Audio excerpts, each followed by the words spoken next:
నమస్తే, welcome to our channel. Rangarajan అదేవిధంగా చిలుకూరి బాలాజీ టెంపుల్లో ఈయన ప్రధాన అర్చకుడు, అదేవిధంగా వీర రాఘవరెడ్డి ఇతను కూడా రామరాజ్య వ్యవస్థాపకుడు. సో వీరిద్దరి మధ్య గత 4 రోజుల క్రితం పెద్ద ఎత్తున పెద్ద వారైంది. ఇద్దరు కూడా ఒకరినొకరు దూషించుకున్నారు. రాఘవరెడ్డి వచ్చి చిలుకూరు బాలాజీ టెంపుల్ ప్రధాన అర్చకుడు రంగరాజన్ పై దాడి చేసిన ఘటన కూడా మనం వెలుగు చూసింది.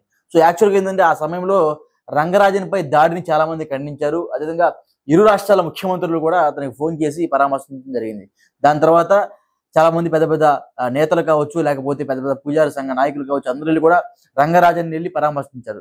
దాని తర్వాత వీర రాఘవరెడ్డి మీద కేసు పెట్టి అతని జైల్లోకి అయితే పంపించారు. సో ఇదంతా మనందరూ తెలిసిన విషయమే. దాని తర్వాత వీర రాఘవరెడ్డి కస్టడీ బెయిల్ మీద బయటకు వచ్చేసారు. సో బయటకు వచ్చిన తర్వాత పోలీస్ స్టేషన్కి వెళ్ళి సంతకం పెడదామని నిన్న అలియాస్ అంటే మే 1వ తారీఖు పోలీస్ స్టేషన్కి వెళ్ళి సంతకం పెడదామని పోలీస్ స్టేషన్కి వెళ్ళి బయటికి రాగానే అతని మీద అయితే రంగరాజన్ అనుచరులు సుమారు ఒక 20 నుంచి 25 మంది అతనిపై అయితే దాడి చేశారని ఆయన అయితే లబోదీపం అంటున్నాడు. సో ఆయన వెంటనే వెళ్ళి మొయినాబాద్ పోలీస్ స్టేషన్లో అయితే కంప్లైంట్ అయితే ఇవ్వడం జరిగింది. సో మనం చూసుకోవచ్చు ఎందుకు ఇద్దరి మధ్య ఏం జరుగుతుంది అని మాట్లాడుకుంటే, ఈ వీర రాఘవరెడ్డి ఏమో రామరాజ్య స్థాపన కొరకు మీరు మాకు సపోర్ట్ చేయండి, మీ వంతుగా కొన్ని ఫండ్స్ మాకు ఇవ్వనని వీర రాఘవరెడ్డి అంటున్నాడు. ఈ ప్రధాన అర్చకుడు ఏమంటున్నాడంటే, రంగరాజను మేమెందుకు సపోర్ట్ చేస్తాం, మాకేం అవసరం, మేము మా చిలుకూరి బాలాజీ టెంపుల్ ప్రధాన అర్చకుడిగా నేను ఇక్కడ ఉన్నాను. సో ఇక్కడ చాలా ల్యాండ్స్ ఉన్నాయి, టెంపుల్ సంబంధించినవన్నీ కూడా మేమే చూసుకోవాలని ఆయన అంటున్నాడు. కానీ వీళ్ళిద్దరి మధ్య ఒకటే నడుస్తుంది, కేవలం ల్యాండ్ దేవుడు ఇవి రెండే నడుస్తున్నాయి. సో ఇవన్నీ పక్కన పెడితే ఈ దాడులకు ఎందుకు పాల్పడుతున్నారు, ఇరు వర్గాల నుంచి దాడులకు ఎందుకు పాల్పడుతున్నాడు? ఒకటండి, నేను ఈ వీర రాఘవరెడ్డి దగ్గర గమనించింది ఏంటంటే, సబ్జెక్ట్ఫుల్ పర్సన్, మాట్లాడే ప్రతిదీ కూడా సబ్జెక్ట్గా మాట్లాడుతున్నాడు. అతను లాని పిండి చేశాడు. అంటే ఆ లాయర్ కూడా అంత చదివి ఉండడేమో, ఒక అడ్వకేట్ కూడా అంత లా తెలిసి ఉండదేమో అని అనుకుంటున్నా. ఆయన ఆ లా బుక్ చూడకుండా ప్రతి ఒక్క పాయింట్ కూడా పిన్ టు పిన్ చెప్పే అంత కేపబిలిటీ కలిగిన వ్యక్తి రాఘవరెడ్డి. సో ఆయన ఎంతో మెచ్యూర్డ్ పర్సన్ గా మాట్లాడుతున్నాడు.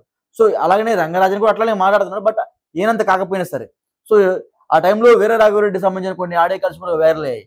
ఒక సిఐకే ఫోన్ చేసి బెదిరించిన ఆడియో కాల్స్ కూడా వైరల్ అయ్యాయి.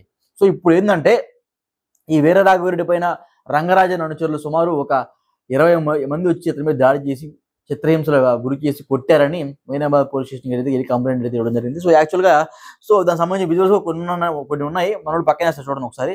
సో దాని తర్వాత పోలీసులు తెలిపిన వివరాల ప్రకారం వీర రాఘవరెడ్డిపై మొయినాబాద్ దక్కన్ హోటల్ దగ్గర 20 మంది యువకులు దాడి చేశారు. సీసీ ఫుటేజ్ పరిశీలించి ఆ యువకులపై కేసు నమోదు చేసుకుని దర్యాప్తు చేస్తామని అన్నారు. సో ఆ 20 మంది పైన పోలీసులు అయితే కేసు నమోదు చేయబోతున్నారు. అదేవిధంగా ఎక్కడ దాడి జరిగిందంటే, పోలీస్ స్టేషన్ లో సంతకం చేసి తిరిగి వస్తున్న వీర రాఘవరెడ్డి దక్కన్ హోటల్ రెస్టారెంట్ కి టీ స్టాల్ వద్ద ఆగగా అక్కడికి చేరుకున్న దుండగులు అతన్ని ప్రశ్నించారు. వీర రాఘవరెడ్డి దానికి సమాధానం చెప్పలేకపోయాడు. చిలుకూరి ప్రధాన అర్చకులు రంగరాజన్ అనుచరులు అతనిపై దాడి చేశారు అని వీర రాఘవరెడ్డి తెలిపారు. ఈ దాడిలో వీర రాఘవరెడ్డికి గాయాలయ్యాయి. స్థానికులు గమనించి అడ్డుకోవడంతో దాడి చేసిన వారు అక్కడి నుంచి వెళ్ళిపోయారు. అనంతరం వీర రాఘవరెడ్డి వెళ్ళి మొయినాబాద్ పోలీస్ స్టేషన్ అయితే కంప్లైంట్ అయితే ఇవ్వడం జరిగింది. సో ఇది జరిగిన సంఘటన. సో ఖచ్చితంగా ఈయనేమో రామరాజ్య స్థాపన కోసం ఆయన పోరాడుతున్నాడు.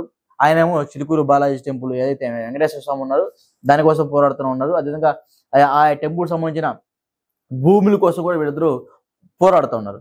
సో వీళ్ళిద్దరి మీద మీ అభిప్రాయం కింద కామెంట్ రూపంలో తెలియజేయండి.